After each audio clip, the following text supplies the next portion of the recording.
So what we're going to do is take a look at how to do different joints and like how they work. First thing you got to do before you start doing any joinery is you want to ground something. So in this case, I'm going to ground the base. So I'm going to go over here to my browser bar. Here's the base. I'm going to right click on it and I'm going to choose ground. That's what ground looks like right there. Okay, so ground. I'll just click that in. And when I do, that part is no longer going to move. This part will though, and that's okay. So the first thing we'll do is we'll go up here to joints, and this is what it looks like. All right, so we'll click on that icon there. And when I do, let's see what comes up. So here is joint. So the first thing we got to do is put them in position. And really, this is kind of a simple concept. I'm going to click like a center point here of this part and maybe the center of that. We can actually change this. So we could offset it. We could say, on the x-axis or whatever axis, right? I need to drag the arrows.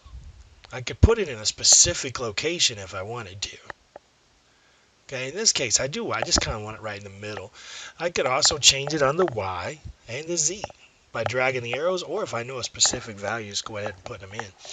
Let's go ahead and take a look at the motion tab here. So there's motion. I really have a few different types. So here's rigid. Okay, and that's going to lock them in place. So what I'm going to do is zoom out a little bit, and I'm just going to click rigid, and I'll click OK. What's going to happen is nothing's going to move. And in some cases, and in fact in a lot of cases, that's what we actually want, right? But now you know what? That's the wrong type. So there's a couple ways to deal with this. Down here at the bottom, I could just do rigid. I can right click on the joint type and say edit joint.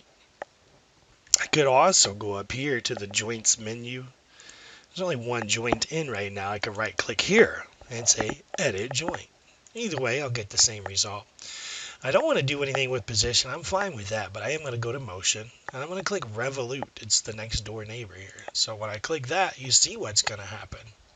There is a Revolute joint. That's going to allow things to spin. Now the next one over is a slider. Now the slider's moving up and down. That's not exactly the motion I want to get. So do you see here where it says Z axis? Let me click in there and let's move it to the Y, or excuse me, the X. It's going to do it that way. What about with the Y? It's going to go that way. And we obviously know what Z is going to do. So there is the slider. It's a pretty common joint. I'd say these three are probably the most common. Cylindrical, I would use for like a bolt and a nut. So you can see it moves in the Z axis. In this case, it does.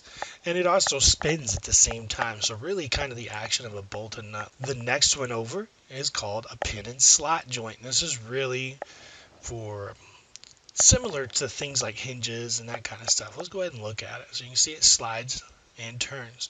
And then let's move over to our planar joint. So here's planar. Okay, and a planar is going to make it, I always think of it like an air hockey table. It's going to move the puck back and forth.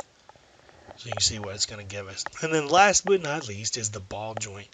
So ball and socket kind of joint. And there are times and places for all of these things, right?